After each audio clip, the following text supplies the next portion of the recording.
আসসালামু আলাইকুম। সংবাদে আপনাদের সবাইকে স্বাগত জানাচ্ছি। আমি ফিরোজ তোহা। শুরুতেই সংবাদ শিরোনাম। বাংলাদেশের সর্বশেষ গুরুত্বপূর্ণ আপডেট সংবাদ আপনাকে স্বাগত। শুরুতেই সংবাদ শিরোনাম, পরে বিস্তারিত। শুরুতেই জানাবো একটি গুরুত্বপূর্ণ সংবাদ। ওবায়দুল কাদের গৌহাটিতে শেখ হাসিনার সাথে সাক্ষাতের চেষ্টা। জুলাই আগস্টে গণহত্যার অন্যতম মাস্টারমাইন্ড বাংলাদেশ আওয়ামী লীগের সাধারণ সম্পাদক ও সাবেক সেতুমন্ত্রী ওবায়দুল কাদের অবৈধভাবে সীমান্ত পার হয়ে ভারতে পালিয়ে গেছেন।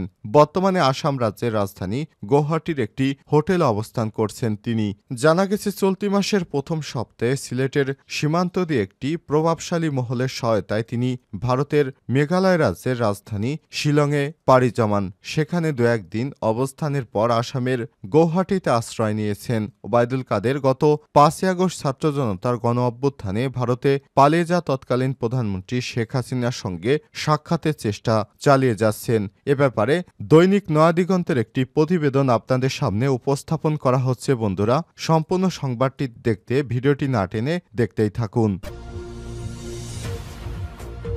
এরপর জানাবো, ঘুষ নিয়ে কমিটি গঠন, বিএনপি নেতার বিরুদ্ধে ঝাড়ু মিছিল। ভাঙ্গুড়ায় বিএনপির অভ্যন্তরীণ কোন্দল বেড়েই চলেছে। জেলা বিএনপির কমিটি আহ্বায়ক অ্যাডভোকেট মাসুদ খন্দকারের বিরুদ্ধে অনিয়মের অভিযোগ তুলে বিক্ষুব্ধ নেতাকর্মীরা বিক্ষোভ করছেন। রোববার দুপুরে আয়োজিত এই ঝাড়ু মিছিল জেলা বিএনপির আহ্বায়ক অ্যাডভোকেট মাসুদ খন্দকারের বিরুদ্ধে ঘুষ, বাণিজ্য এবং নিজের অনুগত ব্যক্তিদের দিয়ে উপজেলা বিএনপির আহ্বায়ক কমিটি গঠনের অভিযোগ তোলা হয়। এ সময় তার সমর্থকদের পোস্টার, ব্যানার পুড়িয়ে জুতাপেটা করা হয়।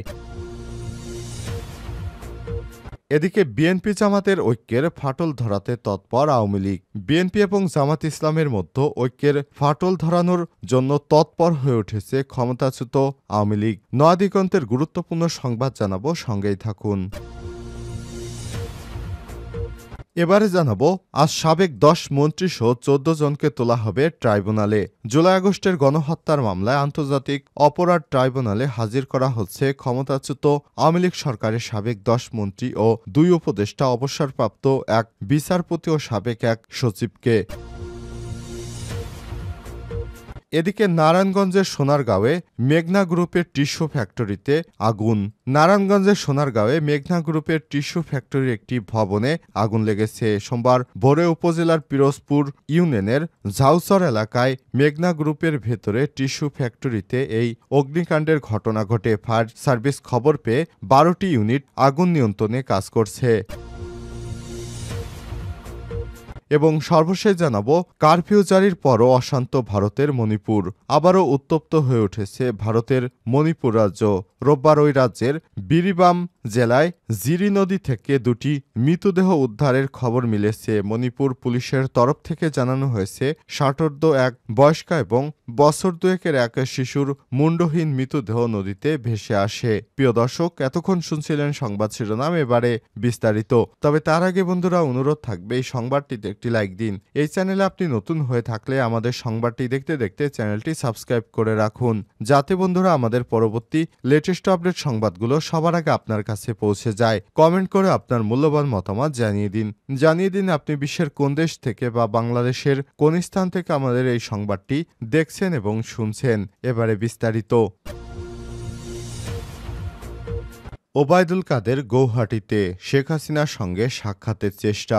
জুলাই আগস্টের গণহত্যার অন্যতম মাস্টারমাইন্ড বাংলাদেশ আওয়ামী লীগের সাধারণ সম্পাদক ও সাবেক সেতুমন্ত্রী ওবায়দুল কাদের অবৈধভাবে সীমান্ত পার হয়ে ভারতে পালিয়ে গেছেন। বর্তমানে আসাম রাজ্যের রাজধানী গৌহাটির একটি হোটেলে অবস্থান করছেন তিনি। জানা গেছে, চলতি মাসের প্রথম সপ্তাহে সিলেটের সীমান্ত দিয়ে একটি প্রভাবশালী মহলের সহায়তায় তিনি ভারতের মেঘালয় রাজ্যের রাজধানী শিলংয়ে পাড়ি জমান। সেখানে 2 একদিন অবস্থানের পর আসামের গৌহাটিতে আশ্রয় নিয়েছেন। ওবায়দুল কাদের গত 5 আগস্ট ছাত্র জনতার গণ অভ্যুত্থানে ভারতে পালিয়ে যাওয়া তৎকালীন প্রধানমন্ত্রী শেখ হাসিনার সাথে সাক্ষাতের চেষ্টা চালিয়ে যাচ্ছেন। গৌহাটি থেকে শেখ হাসিনার সাথে যোগাযোগ সহজ হবে বলে সেখানে থাকার ব্যবস্থা করেছেন তিনি।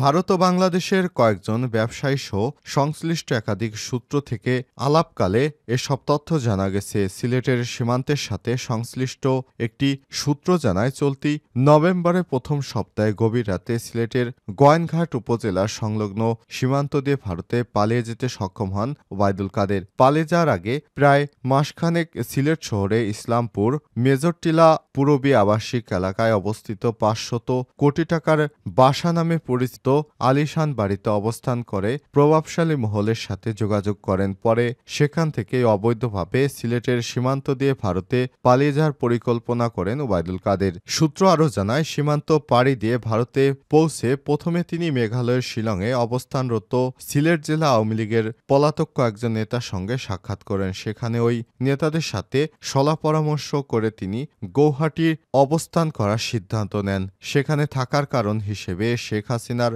সঙ্গে সাক্ষাতের বিষয়টি গুরুত্বপূর্ণ বলে জানায় একটি সূত্র।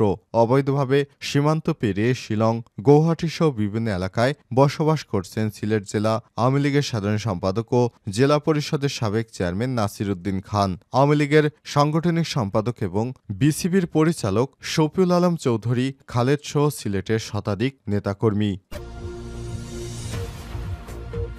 ঘুষ দিয়ে কমিটি গঠন, বিএনপি নেতার বিরুদ্ধে ঝাড়ু মিছিল। ভাঙড়ায় বিএনপির অভ্যন্তরীণ কোন্দল বেড়েই চলেছে। অ্যাডভোকেট মাসুদ খন্দকারের বিরুদ্ধে ঘুষ বাণিজ্য এবং নিজের অনুগত ব্যক্তিদের দিয়ে উপজেলা বিএনপির আহ্বায়ক কমিটি গঠনের অভিযোগ তোলা হয়েছে। সময় তারা তাদের সমর্থকদের পোস্টার, ব্যানার পুড়িয়ে জোতাপেটা করেন। জানা যায়, ১৪ নভেম্বর জেলা বিএনপির ২১ সদস্য বিশিষ্ট ভাঙড়া উপজেলা বিএনপির আহ্বায়ক কমিটি ঘোষণা করে। অভিযোগ রয়েছে, এই কমিটির অধিকাংশ সদস্য মাসুদ খন্দকারের ঘনিষ্ঠ এবং অতীতে আওয়ামী লীগের সরকারের আমলে সুবিধাভোগী হিসেবে পরিচিত।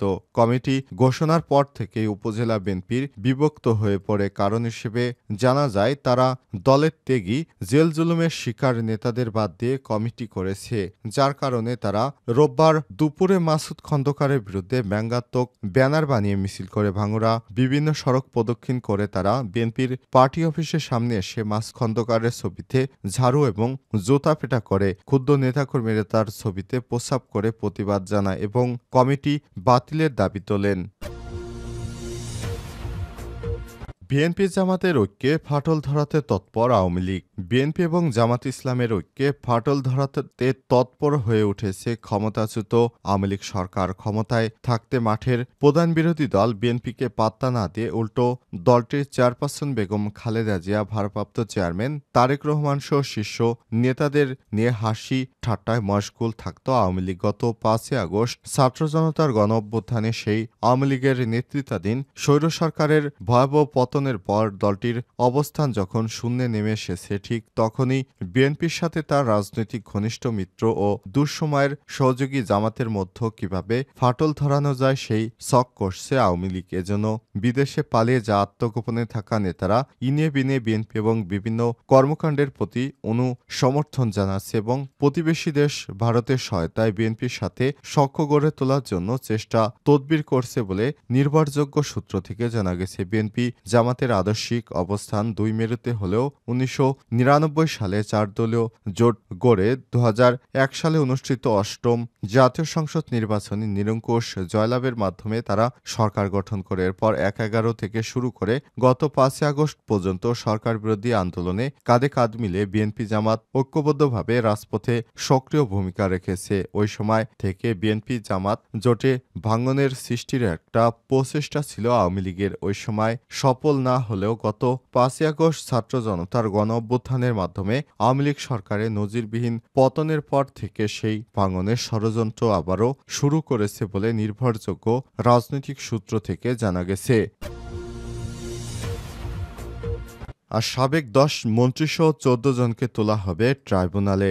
জুলাই আগস্টের গণহত্যার মামলায় আন্তর্জাতিক অপরাধ ট্রাইব্যুনালে হাজির করা হচ্ছে ক্ষমতাচ্যুত আওয়ামী লীগ সরকারের সাবেক ১০ মন্ত্রী, ২ উপদেষ্টা, ভারপ্রাপ্ত এক বিচারপতি ও সাবেক এক সচিব রয়েছেন। তারা হলেন সাবেক আইনমন্ত্রী আনিসুল হক, ফারুক খান, ডক্টর দীপুমনি, রাশেদ খান মেনন, হাসানুল হক ইনু, জুনায়েদ আহমেদ পলক, সাবেক প্রধানমন্ত্রীর উপদেষ্টা সালমান এফ রহমান, তৌফিক ইলাহি, সাবেক মন্ত্রী আব্দুর রাজ্জাক, শাহজাহান খান, সাবেক মন্ত্রী কামাল আহমেদ মজুমদার, গোলাম দস্তগীর গাজী, আপিল বিভাগের অবসরপ্রাপ্ত বিচারপতি শামসুদ্দিন চৌধুরী মানিক ও সাবেক স্বরাষ্ট্র সচিব জাহাঙ্গীর আলম। সোমবার 18 নভেম্বর সকাল 10টার পর আসামিদের ট্রাইব্যুনালে হাজির করা হবে বলে জানা গেছে। রোববার 17 নভেম্বর ট্রাইব্যুনালের চিফ প্রসিকিউটর মোহাম্মদ তাজুল ইসলাম বিষয়টি নিশ্চিত করেছেন। তিনি জানান, মানবতাবিরোধী অপরাধের মামলায় গ্রেপ্তার দেখিয়ে তাদের আন্তর্জাতিক অপরাধ ট্রাইব্যুনালে তোলা হবে। বর্তমানে অন্য মামলায় গ্রেপ্তার হয়ে তারা সবাই কারাগারে রয়েছেন। এর আগে 27 অক্টোবর আন্তর্জাতিক